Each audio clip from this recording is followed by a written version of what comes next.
Brought to you by concordiatheology.org, bringing you resources that support the vigorous life of the mind in service of the gospel of Christ. Welcome to Tangible, Theology Learned and Lived. We're exploring the ways in which theology permeates all aspects of life. Through conversations with faculty at Concordia Seminary St. Louis, we will challenge you to deepen your theology and live out your faith in Christ. I'm your producer and host, Jessica Bordelot. I'll talk with a variety of professors on a variety of topics, something different every episode, but all pointing to the intersection of faith and daily life, because it's tangible, theology learned and lived. Today we're talking about the influence that technology and social media have on sexuality. It fits right in with the theme of our theological symposium this week, which is technology in the church. One of the presenters that came to town to speak at the symposium is Dr. Joel Esch. He agreed to be on the show while he is here in town. Dr. Joel Esch is the director of the graduate programs in theology at Concordia University in Irvine. He is a graduate of Yale University and earned his PhD here at Concordia Seminary. Dr. Esch served in the parish as a director of Christian education for 10 years. And the title of his symposium presentation is Look But Don't Touch, Sexuality in the Digital Age. Dr. Esch, welcome to the show. Thank you so much for having me. I'm looking forward to being with you. Caitlin Dinger is a certified director of Christian education, serving as the administration assistant for distance programs here at Concordia Seminary St. Louis. She has served in the LCMS for 27 years at the parish and district level. She earned her Master's of Divinity at Pacific Lutheran Theological Seminary and is currently a PhD student here at Concordia Seminary St. Louis. She is presenting a sectional at the symposium called Finding Gender Online, the Adolescent Search for Identity. Caitlin, welcome to the show. Thank you so much. Our faculty representative on this episode is Dr. Rick Mars. He is a professor of practical theology here at Concordia Seminary St. Louis. He brings together two areas of study that put him in a unique position of expertise. He has served as a pastor in the LCMS, but he also has a PhD in psychology and spent years working as a counselor and licensed psychologist. Dr. Mars, welcome to the show. It's very good to be with you again, Jessica. I'd like to start the conversation with Dr. Esch. How has technology shaped young adults' perspective of sexuality? Well, that's a big question to answer because it's a fluid situation. One of the things that you learn very quickly about studies regarding technology is the fact that you might have a handle on it, and in 3 months, all the things that you assume to be true are now obsolete. Once I figure out a technology where people are inhabiting a particular space, particularly young people, by the time I get there, they've left. You are always chasing something in some senses when you study this topic. At least that's been my experience. But how does it affect our students, and how does it affect our young people? In so many different ways. They devote an extraordinary amount of time to video games and the building of characters and the building of identities and the building up of personas, which they might see as something they want to be or something that they want to fantasize about.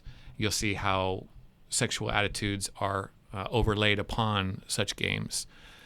Or you might think of places where they can be truly anonymous throughout the internet, and there's all sorts of ways you can do that, but it allows them opportunities to experiment and explore parts of their sexuality that they could not do before. But they're able to go into places and try out different attitudes about sex, identities about sex. Sherry Turkle called this presenting in some ways. The way you present in an online format might not be anything close to what you are in real life, whatever that term means. But that presenting, because it's such a largely anonymous atmosphere to do that, there's no real immediately obvious negative repercussions for doing that. Immediately obvious ones, at least. And so if you've got those opportunities, you've got an anonymous space here to try new things, as intimate even as one's own sexual expression. If you've got fun time, things like video games, things like online social networks in which you can also explore the various ways in which sexuality plays out. And you can do this without any sort of overwatch by a community of authority, whether it's a family or a church or a neighborhood. you're going to see a whole lot of transforming sexual attitudes amongst young people. And it's going to happen earlier and earlier, and it is happening earlier and earlier. I'm kind of careful with that with my own use of screen time in our house. What do we do? What do we set up? What are our boundaries? What are our restrictions? Because I've got 4 kids from age 12 to age 5. They're right in the middle of it.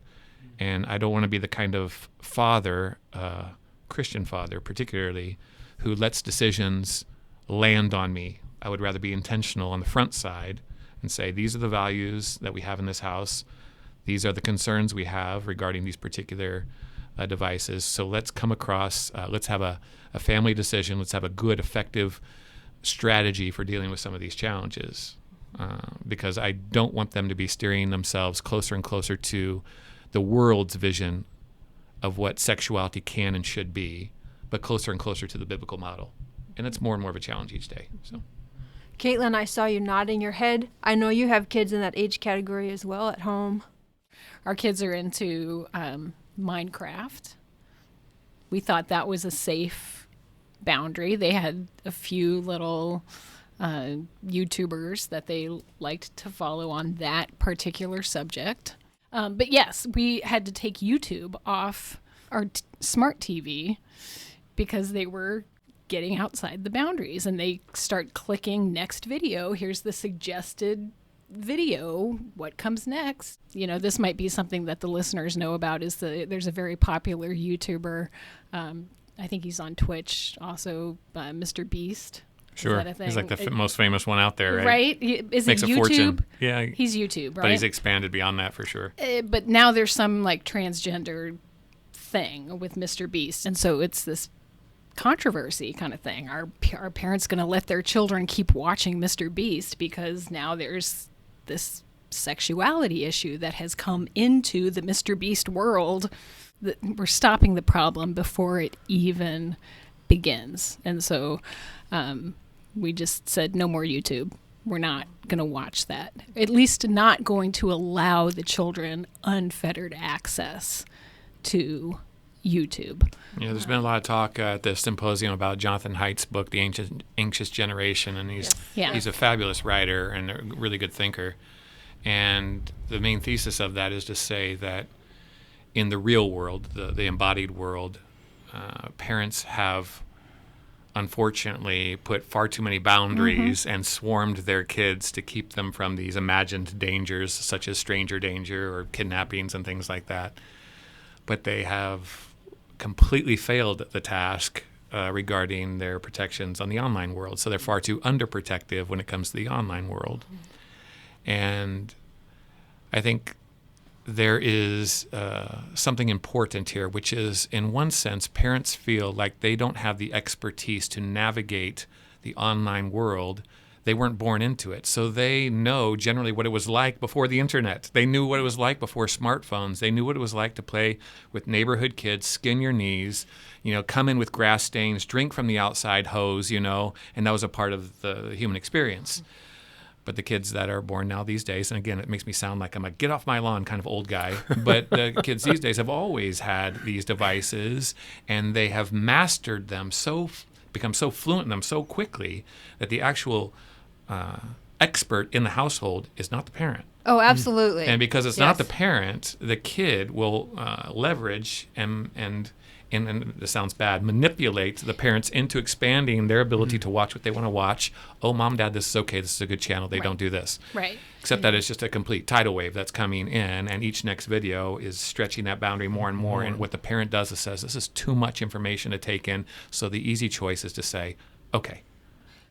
Children and youth are using these online forums, these online, whether it's YouTube, it's different apps, different websites, as a way to kind of explore identities. That's kind of what my sectional explores. They're kind of out there in this world, and they're kind of pushing the boundaries. It's an identity that it's being mediated by this technology, so they are interacting with someone or something else on the other side of this technology, YouTube, these Like the content the creators? gamers, the content creators. Okay. But how is that different? And just so, because I'm fairly negative on this stuff and I have to catch myself. How is that different than exploring your sexual identity before the digital revolution, where you do it with clothing? Well, And so you do here's it with, say, magazines, or you do it with the various kinds of ways in which TV showed particular commercials. You're still navigating those same things, still having the same kind of conversation. It's more complex, and I want to say there's something different about this digital landscape, but I don't know if I can articulate that well. Well, I think part of it is it's just coming so much earlier. The way I learned the sex education, I was 12 or 13 years old, and I found a copy in my grandparents' home of everything you ever wanted to know about sex but were afraid to ask. And it was when I first started learning about homosexuality. Well, I was 12 or 13 years old. Kids learn about homosexuality and start learning about transgenderism when they're 6, 7 years old now or earlier. And so it's just coming at speeds and at time when I think it's developmentally inappropriate for kids, and it's hard for parents to, again, I'm glad, well, my grandkids are almost the same age as your kids, but my own kids are dealing with these same issues that you guys are dealing with. Yeah. So, and there's a lot of it that is happening in real time. So gaming platforms, we shut down Roblox is a real time gaming platform where there's a chat box that was, live chat was happening. And my kids were playing this on their Kindles. It's not like we gave them, a desktop computer.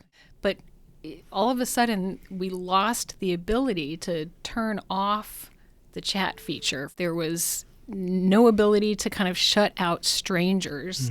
And we just said, no more Roblox. You can't play that game anymore, because are you letting strangers just take your kids to the park? yeah. It's no. I'm not going to let a stranger just come and start chatting up my child while I'm out of the room anywhere.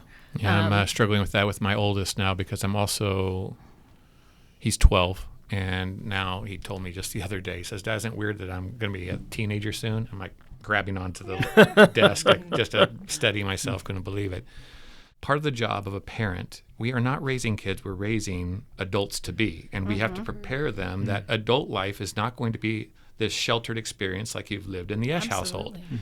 And so there's got to be a certain amount of a release of information, a release of even responsibility, and entering into that jungle with a certain amount of proper safety there and people around them, but they've got to see what's in that jungle a little bit. And so I don't know to what degree we go full, shut it all down.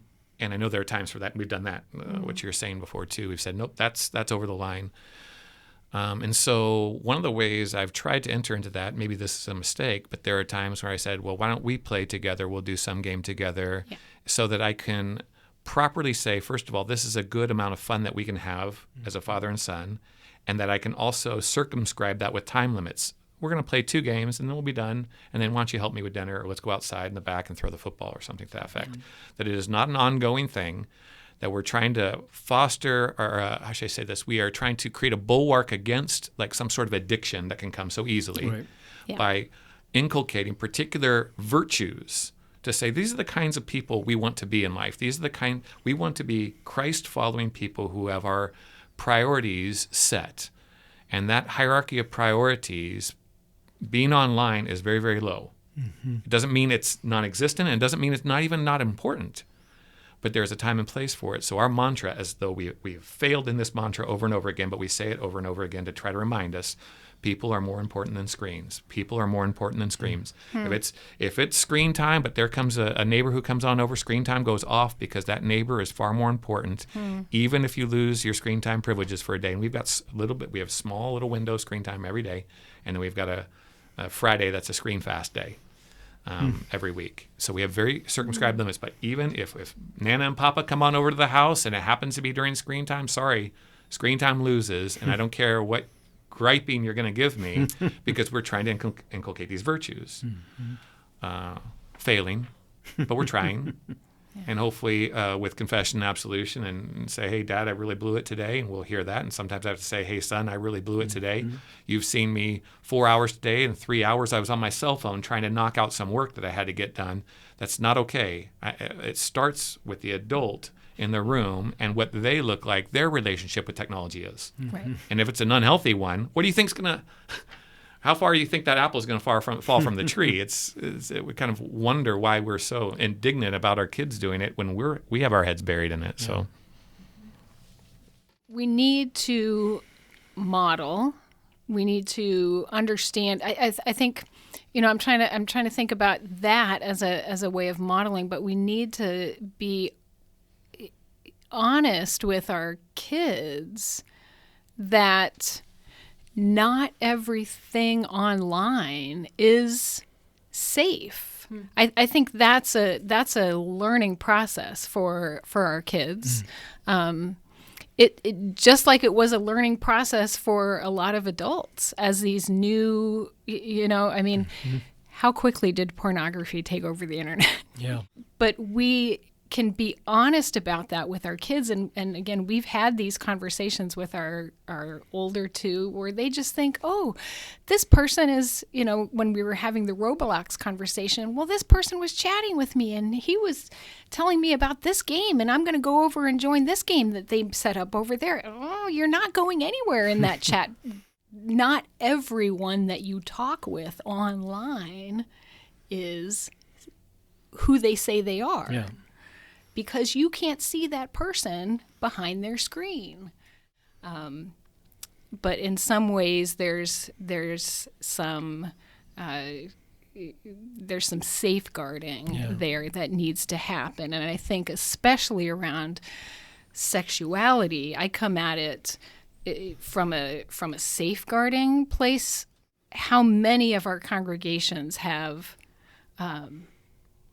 safeguarding practices in place for checking volunteers, for doing, background checks, for all of these things that are just practical necessities of working with a large number of people who are going to be with children.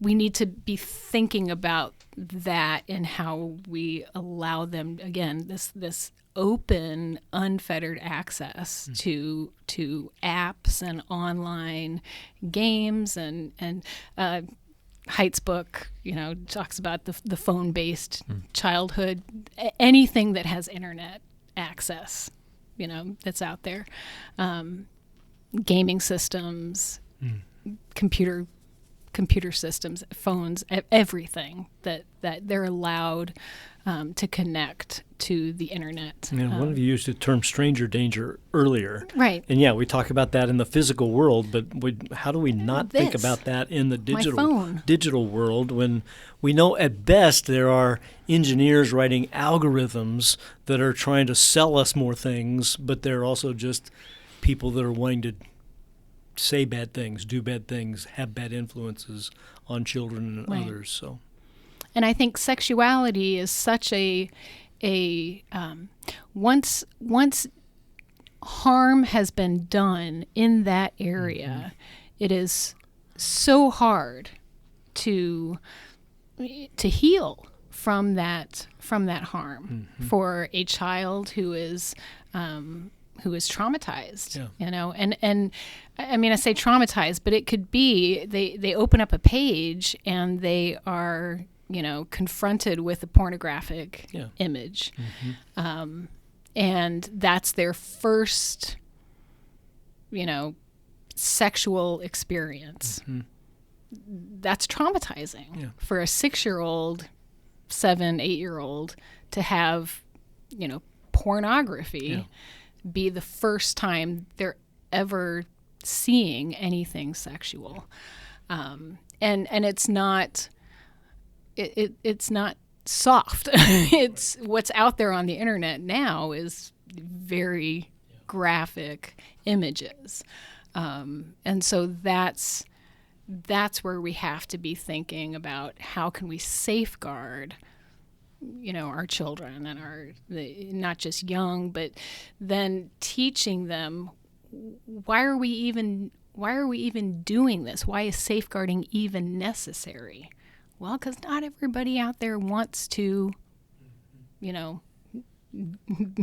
live with the same values that we have. You're describing, your family's core values. Yeah, I've been throwing this term around lately in my head, which is it's cheap causes and expensive effects. Like in this sense that if I was to lay out an online comment, it's very cheap for me to do that. I pass it on out there into the world because I do not see the immediate reaction my words would cause to someone else. So if I was to write something nasty to Dr. Mars over there, easy to do, very cheap, send it on off. But I don't see the effect. But it's expensive on your side to hear that. And so what I'm left with is no big deal, and what you're left with is wreckage. Yeah. And there's no clear way to get around that. So what I'm trying to think about is how can we have expensive on both sides? And the way that happens is face-to-face. So how are my kids going to learn to manage the social landscape or the sexual landscape even as they grow older into, say, late teens and into their early 20s? Well, the way you do that is to be embodied with people and to experience them face-to-face so that as they are weaving their way through conversations, social scenarios, they in real time see the sadness of a person's face or the elation of a person's face in real time. They don't get away with a cheap shot. Again, what I'm saying, they don't get a cheap cause to throw out there and run out the back door. Right. They're understanding how expensive it is to work with a human being. Right. And I think therein lies maybe a fundamental problem with the digital age. Everything is becoming so cheap. And that's why we do it. That's why when a parent comes home strung out from work, completely tired, and just cannot handle anything, but they somehow have to get food on the table. And if a kid says, do you mind if I get a couple hours of screen? What are they going to say? Yes, just do it, because I just need some time. And we make those decisions over and over again, and we've basically created a different set of virtues without knowing it. So that's why I like the virtue language that is habits developed over a long period of time to figure out what do we care about and let us keep making those decisions. And even though they feel expensive and difficult and hard, they're going to be so valuable and meaningful. It's the cultivation of a child into an adult. It's a cultivation of me as an adult into a slightly older adult tomorrow. I'm trying to cultivate. I don't want my life to become cheap and meaningless and a bunch of saccharine websites that I click through and flash through. And I certainly don't want it, excuse me, I certainly don't want that to be how I understand my own sexuality when pornography is so readily available. Well, pornography is cheap, free in a certain sense, and deeply expensive on the backside. I would much rather be a person of virtue and care and embodiment. We all want meaning. But certainly, I think the great despair and the great loneliness that we're seeing throughout our generations has to do with, not this particular generation, I should say, the loneliest generation that we have, even though they're connected with everyone, is a profound absence of meaning, a profound absence of expensive things, a profound absence of this face-to-face, no, I know that person. I not only know what they say, I know their heart. I know what their body feels like when I give them a hug. I know the smell of my mom. I know the handshake and the calluses of my dad's hands. Those are beautiful, expensive things. You can tell me about bread and wine, but when I taste it at Holy Communion, I'm getting different. something expensive and intimate and beautiful. I'm talking a lot, but you're kind of getting the point of what I'm trying to get at. Expensive lives. We've got a generation of young boys who have been looking at pornography since, say, about 8, and all of their kids, even if they're trying to be the one who's not, there's so many kids saying, hey, look at this. Yeah. And it becomes a very easy addiction. And now we're finding so many people who get into marriage and they actually cannot sexually perform, for lack of a better term. Right. Because their mind has just been obliterated. Yep. I would imagine you're running across that as well. Yeah. And what an interesting thing. We talk about sexuality and how that changes. How about this phenomenon of digisexuality or something to that effect, where you can only understand sexuality in terms mediated by a screen, and you are left with no conception of intimacy, physical intimacy. How do you approach that? Well, and even I'm going to do it from kind of a law gospel perspective too. A lot of people that are struggling with that then have other Christians tell them, well, you need to have these partners, watching your computer, and all they get is law. What they also need to be reminded of is there is forgiveness for this particular addiction that they're going through. And confession and absolution, those sorts of things are key for us as Lutherans, and we just aren't talking about that as much as we should. I cannot possibly star that enough. Yeah. Because and this was a little bit of the conversation, some of the framing of the questions, it's one thing to seek out sexual purity for our kids and opportunities where we can try to shield as much as we can because we want them to be sexually pure. But I think the far greater issue is, how can we teach them about confession and absolution? Right. Because if that's the destination, we're all failures. Yeah. We're just miserable. It's like, be perfect as your heavenly Father is perfect. Well, that lasted about 4 seconds. So I better have a really good structure by which I come to the Lord and come to the foot of the cross saying, help me, a sinner.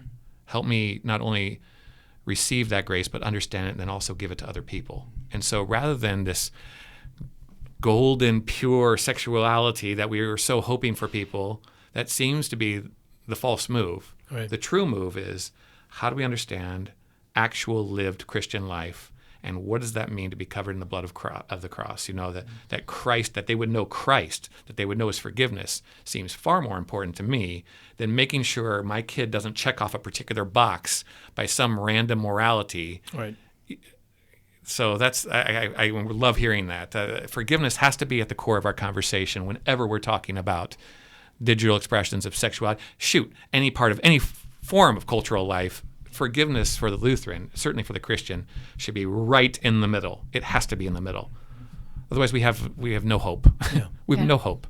Yeah. Lead us not into temptation, and all the temptation that comes from the devil, the world, and our sinful flesh. We've mainly been talking about the world and how it is finding new and creative ways to be tempting. But the answer to all that is back to the fifth petition. Forgive us our trespasses as we forgive those who trespass against us. So. Yeah. And knowing that Christ is both setting the rules, but also being compassionate and loving. That's exactly right. When we break those rules, and that doesn't mean we're given carte blanche to, I can just break the rules. No. Shall we go on sinning so that grace may abound? No, hopefully not. He has both the design and also the forgiveness. The design that's there for you, all this blessing in the design, and then maybe the double blessing of, now that you've stumbled within that, I am going to keep running out to you and put a ring on your finger, a coat around I'm going to call you my son, and I'm going to bring you back into the fold, and we're going to try it again. And we need to be teaching that in the church so that our children hear this kind of language surrounding sexuality in our communities, in our congregations. So that, and this goes beyond just the scope of, sexual intercourse, sexuality, pornography, these issues, but embodiment issues, human embodiment, gender, everything to do with who we are as sexed beings. I think we do a poor job of talking about that, other from the standpoint of you shouldn't do this. It's very law-based language whenever, at least that was my growing up experience in the church, and has continued even as a young adult. And, as much as we try to sure, there's some grace. Jesus still loves you. Don't worry. It's still, it always seems to start from, you should not. And I think the purity culture movement had a lot to do with that in the 90s. That has continued to feed into how we deal with a lot of sexuality issues in our congregations. And I wish that our conversations, for the sake of parents, for the sake of singles, for the sake of young people, would start from the point of grace, start from the point of gift, embodiment, and then, say, here's who God has created you to be. Let's work this out together. And go from there. Just to say, a lot of parents don't know where to start, but I at least like to say there are some good resources out there. CPH has a good series on sexuality, sex education from a Christian perspective. Stanton and Brenna Jones, evangelical writers, he's a former Wheaton College professor, written a very good book on how and when to tell your kids about sex, that I've always had multiple copies of that in my church's library, so that when parents had questions about how do I talk to my 5-year-old about sex, how do I talk about my 12-year-old about sex, they could go and pull those books off the shelf and I could have a conversation with them about it. But again, a lot of parents didn't have their own parents giving them any good sex education, so they're afraid on how to do it, and they're afraid they're going to make a mistake, and there's at least some good Christian guidance out there on how to do those things well. And my wife's really awesome. We've got 2 daughters and 2 sons, and what she does regularly is spends time with them and talks why it's awesome being a woman.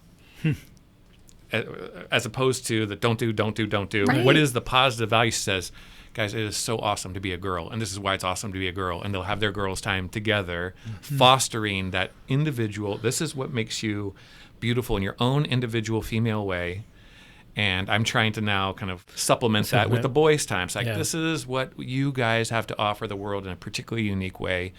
And let's go ahead and foster and cultivate that particular brand of virtue as well. And I like that because it's gotten us away from all these things you shouldn't take. Don't go there, rather saying there's so many awesome things about sexuality in life. And this is one of the greatest gifts God ever gave. It's okay for us to be talking about it as gift, not as curse. Please, let's stop talking about it as curse. Right.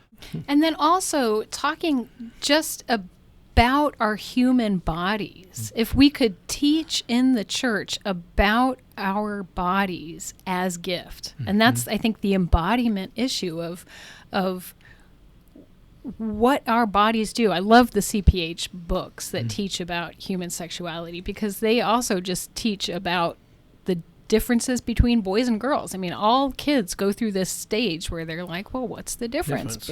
So to talk about our human bodies and what the amazing thing it is that God has created males and females different. The different things that are down to the cell, the cellular level, that we are different. And chromosomal. Yeah. Which brings us back to the digital life, which seeks to collapse all those distinctions. Right. Or manipulate them into a multitude of infinite possibilities, which basically means, or again, that seeks to just collapse. hide them by a filter. Yeah. The way that we are embodied as women is different from the way that you are embodied as men.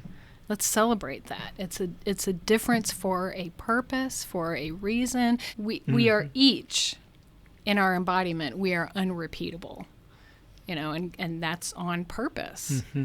God has created us to be unrepeatable. And so that's, I think, a beautiful understanding of embodiment and of our sexed beings. That as a man or a woman, you are embodied for a purpose, that Jesus was embodied for you, that he is the perfect human for you. And even when in your embodied self you fall short, he has gone to the cross, died, been resurrected, and lives for you. That's it for today. I'd like to thank our guests. Dr. Esch, thanks for being here. Thank you so much for having me. Great time. Caitlin, I'm glad you could be on the show. Yeah, thanks, Jessica. Dr. Mars, thanks for being here. Always a pleasure.